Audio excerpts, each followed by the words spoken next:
العلم والتعلم، تعلم کا مطلب ہوتا ہے سیکھنا، علم کا مطلب ہوتا ہے علم، یعنی علم جاننا اور سیکھنا، یہ دونوں ہیں۔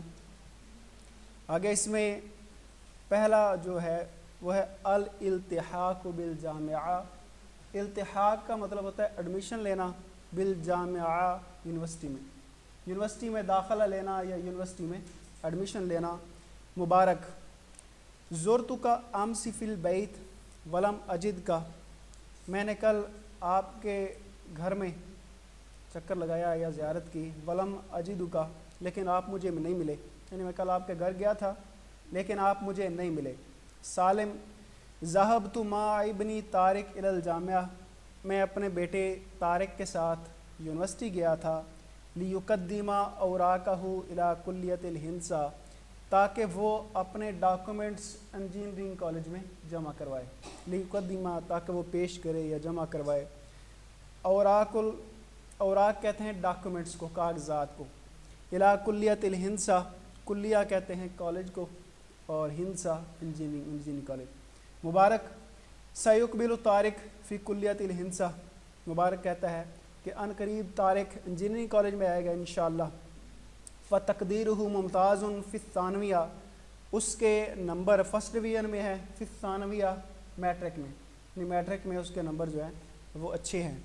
سالم، حل قدم ابنک اوراقہ الی کلیۃ الطب، حل قدم کیا پیش کیے ہیں، ابن کا آپ کے بیٹے نے، اوراقہ اپنے ڈاکومنٹس، الی کلیۃ الطب میڈیکل کالج میں، کیا آپ کے بیٹے نے اپنے ڈاکومنٹس میڈیکل کالج میں پیش کیے ہیں؟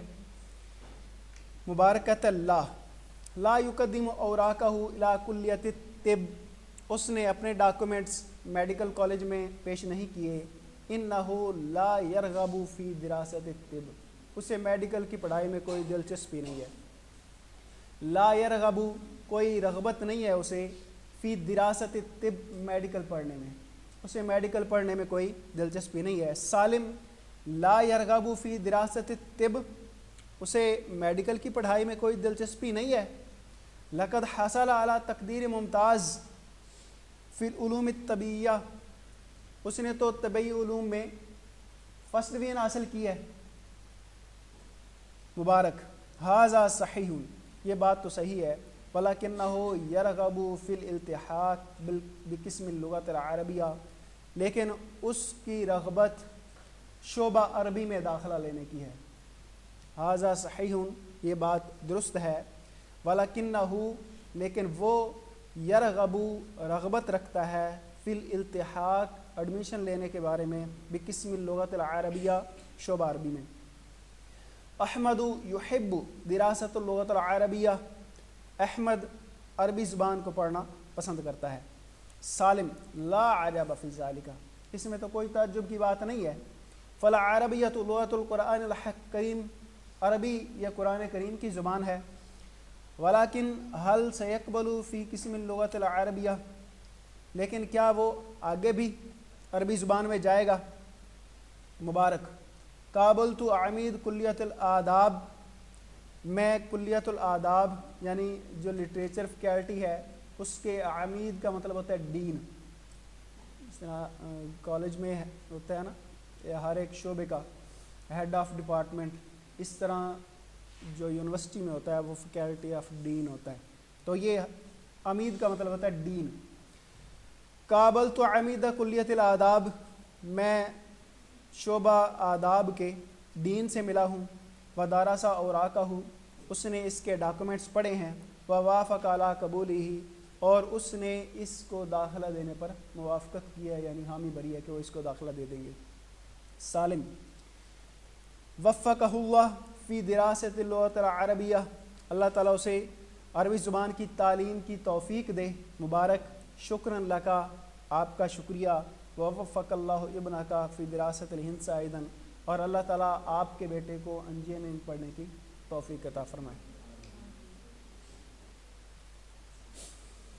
آگے اس میں آپ نے یہ پہلے والا جو پیرا ہے اس کو آپ پڑھیں گے، اس کو پڑھنے کے بعد آپ نے یہ خود سے اپنی نوٹس باکس پہ لکھنا ہے میں ابھی صرف اس کا ترجمہ کرا دیتا ہوں، صحیح غلط آپ نے یہ خود نشان لگانے ہیں۔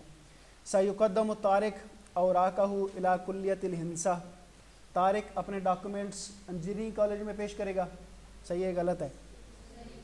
سیقدم احمد اوراقہ الی کلیۃ الطب، احمد اپنے ڈاکومنٹس میڈیکل کالج میں پیش کرے گا، صحیح غلط ہے؟ غلط ہے، وہ تو عربی زبان پڑھنا چاہتا ہے۔ وافق عمید کلیۃ الآداب علی قبول مبارک، کلیہ آداب کے ڈین نے مبارک کا داخلہ کرنے پر اتفاق کیا ہے، صحیح ہے غلط ہے؟ غلط ہے، اس نے احمد کا داخلہ کیا۔ احمد تقدیرہ ممتاز فی اللغۃ العربیہ، احمد اس نے عربی زبان میں فرسٹ ڈویژن حاصل کی ہے، صحیح غلط ہے؟ غلط ہے، اس نے کس میں حاصل کی ہے؟ علوم الطبیعیہ میں۔ طارق تقدیرہ ممتاز فی العلوم الطبیعیہ، طارق کی فرسٹ ڈویژن ہے علوم طبیعیہ میں، احمد کی ہے۔ آگے آپ نے یہ ترتیب دینی ہے جملوں کو، رتب الجمل التالیہ کما ورد فی الحوار، جیسے ڈائلاگ میں آئے ہیں ویسے ہی آپ نے ان جملوں کی ترتیب دینی ہے، یہ آپ نے خود کرنے ہے۔ آگے ہے املاء الفراغ بالکلمۃ المناسبہ، من جوازم المضارع، فعل مضارع کے جوازم، جوازم کا مطلب ہوتا ہے جزم دینے والے، یعنی وہ حروف کہ جو فعل مضارع پر آتے ہیں تو ہم فعل مضارع کے آخر میں کیا پڑھتے ہیں؟ جزم پڑھتے ہیں۔ جزم کی مختلف صورتیں ہیں کہ جزم یہ ہوتی ہے کہ جن کے آخر میں یا تو کوئی اور نون وغیرہ اعرابی نہیں آتا، ان کے آخر میں جزم آ جاتی ہے، جن کے آخر میں نون اعرابی ہوتا ہے جس طرح تثنیہ اور جمع کے صیغے ہیں، ان کے آخر سے وہ تثنیہ اور جمع کا جو نون ہے وہ گر جاتا ہے۔ تو اس کی تعریف کرتے ہیں کہ تجزم الفعل المضارع اذا سبقتہ اداۃ من ادوات الجزم، فعل مضارع کو جزم دی جاتی ہے جب فعل مضارع سے پہلے جزم والے حروف ہیں جو فعل مضارع کو جزم دیتے ہیں۔ جزم والے حروف ہیں لم النافیہ واللا الناہیہ، ومن علامات جزم المضارع السکون۔ دو حروف یہاں پر ذکر کیے ہیں، ایک تو وہ لم کہ جو نفی کا معنی دیتا ہے، اور ایک وہ لا کہ جو نہیں کا معنی دیتا ہے۔ ویسے حروف جوازم کتنے ہیں؟ ہاں، لم، لما، لام امر، لائے نہیں اور ان شرطیہ۔ تو یہ حروف جوازم ہیں، یہ اگر فعل مضارع پر آتے ہیں تو اس کے آخر میں ہم جزم پڑھتے ہیں۔ یہاں پر یہ دو ذکر کیے ہیں تو فی الحال آپ نے دو پر ہی توجہ دینی ہے، لم اور لا۔ جیسے لم اجد کا اصل میں تو واحد متکلم کا صیغہ آتا ہے اجدو، لیکن جب اس پر لم داخل ہو جائے گا تو اب جہاں پر پہلے رفع پڑھنا تھا وہاں پر اب جزم پڑھیں گے، ٹھیک ہے۔ لم اجد کا مجھے آپ نہیں ملے یا میں آپ کو نہیں ملا۔ اس طرح لم یقدم اوراقہ، اس نے اپنے ڈاکومنٹس نہیں جمع کروائے۔ اس طرح یہ یقدمو تھا فعل مضارع واحد مذکر غائب کا صیغہ، اس کے آخر میں رفع پڑھا جاتا ہے، یقدمو پڑھا جاتا ہے، لیکن اس سے پہلے لم یہ حرف جازم آ گیا ہے، حرف جازم کی وجہ سے اس کے آخر میں جزم پڑھی جائے گی، لم یقدم۔ اس طرح لم یمارس سعید الریاضۃ، سعید کو ایکسرسائز نہیں آتی، سعید کو ایکسرسائز سے واقفیت نہیں ہے، ورزش سے، تو یہ تھا یمارسو واحد مذکر غائب کا صیغہ ہے، لیکن جب اس سے پہلے لم آ جائے گا اس کے آخر میں کیا پڑھا جائے گا؟ جزم پڑھا جائے گا۔ اس طرح لم تناول زینب الدوا، زینب نے دوائی نہیں لی، دوائی نہیں کھائی، اصل میں یہ تھا تناولو، لام پر رفع تھا، پیش پڑھا جانا تھا، لیکن حرف جازم لام کی وجہ سے اب اس کے آخر میں کیا پڑھا گیا؟ جزم پڑھا گیا، ٹھیک ہے۔ اس طرح لم ینقص وزنہا، اس کا وزن کم نہیں ہوا، تو لم یہ ینقصو تھا اصل میں، ناقصا ینقصو، لیکن فعل یہ حرف جازم کے آنے کی وجہ سے اس کے آخر میں جزم پڑی جائے۔ اس طرح لا تاکل الخبز الابید، سفید روٹی مت کھاؤ۔ اس طرح لا تشرب الحلیب، دودھ مت پیو۔ لا تبتعد اليوم عن اخیک، آج کے دن اپنے بھائی سے دور مت ہو۔ اس طرح لا تناول الدوا کثیرا، زیادہ دوائی نہ لو، اس طرح لا تسافر الیوم، آج سفر مت کرو۔ یہ آگے ہیں کچھ، اس میں آپ نے ان پر حروف جوازم داخل کرنے ہیں، جس طرح نا محمد یقرأ الصحیفہ، محمد اخبار پڑھتا ہے، تو اس کا آپ نے حرف جازم اس پر داخل کرنا ہے کہ محمد لم یقرأ الصحیفہ، محمد نے اخبار نہیں پڑھا۔ اس میں ایک اور معنوی تبدیلی بھی ہوتی ہے کہ جو لم آتا ہے نا، یہ فعل مضارع کو ماضی منفی کے معنی میں کر دیتا ہے۔ پہلے ہم پڑھتے ہیں کہ محمد یقرأ الصحیفہ، محمد اخبار پڑھتا ہے، لیکن جب اس پر لم داخل ہوگا تو لفظی تبدیلی یہ ہوگی کہ فعل مضارع کے آخر میں جزم آ جائے گی، اور معنوی تبدیلی کیا ہوگی کہ یہ اس کو ماضی کے معنی میں کر دے گا۔ ٹھیک ہے، محمد یقرأ الصحیفہ، محمد اخبار پڑھتا ہے، اور اس کا آگے نیگیٹو بنائیں گے لم داخل کر کے، تو پھر کیا ترجمہ ہوگا؟ محمد لم یقرأ الصحیفہ، محمد نے اخبار نہیں پڑھا۔ ٹھیک ہے، مضارع کا معنی بتا دیں۔ اس طرح طارق یقابل عامد الکلیہ، طارق، آپ کیوں بول رہی ہیں؟ طارق یقابل عامد الکلیہ، طارق شعبہ کے فیکلٹی ڈین سے ملا، یقابلو ملتا ہے، اور لم یقابل نہیں ملا۔ ٹھیک ہے، اس طرح یحب ابراہیم القریہ، ابراہیم گاؤں سے محبت کرتا ہے، اس طرح لم یحب ابراہیم القریہ، ابراہیم کو گاؤں پسند نہیں۔ اس طرح یتکلم ناصر مع زوجتہ، ناصر اپنی بیوی کے ساتھ بات کرتا ہے، اور لم یتکلم ناصر مع زوجتہ، ناصر نے اپنی بیوی سے بات نہیں کی، ماضی کے معنی میں ہو جائے گا۔ اس طرح یرغب حسان فی السفر، حسان سفر میں رغبت رکھتا ہے، آگے آئے گا لم یرغب حسان فی السفر، حسان کو سفر میں کوئی رغبت نہیں ہے۔ ٹھیک ہے، اس طرح جو یہ آگے ان پر لا داخل ہے جائے گا، اس سے یلعب القرہ، وہ فٹ بال کھیلتا ہے، لا یلعب قرہ، اس میں یہ جو لا داخل ہوگا نا تو یہ اس میں نفی کے معنی کر دے گا۔ اس طرح یہ لا یلعب القرہ، لا یلعب، اس میں یہ ہوتا ہے کہ یہ جو امر ہوتا ہے یا نہیں، یہ حاضر کی صیغوں میں آتا ہے، تو یہ آیا جائے گا لا تلعب القرہ، تو فٹ بال مت کھیل۔ اس طرح لا تدرس الطب، تو میڈیکل مت پڑھ۔ اس طرح لا تترک الدواء، نہیں والا معنی آ جائے گا۔ اس طرح آگے ہے التعلیم بین الماضی والحاضر، التعلیم بین الماضی والحاضر، ماضی اور حال میں تعلیم۔ حل عدد الطلاب فی الماضی اکثر من الحاضر، کیا موجودہ دور سے ماضی میں طالب علموں کی تعداد زیادہ تھی؟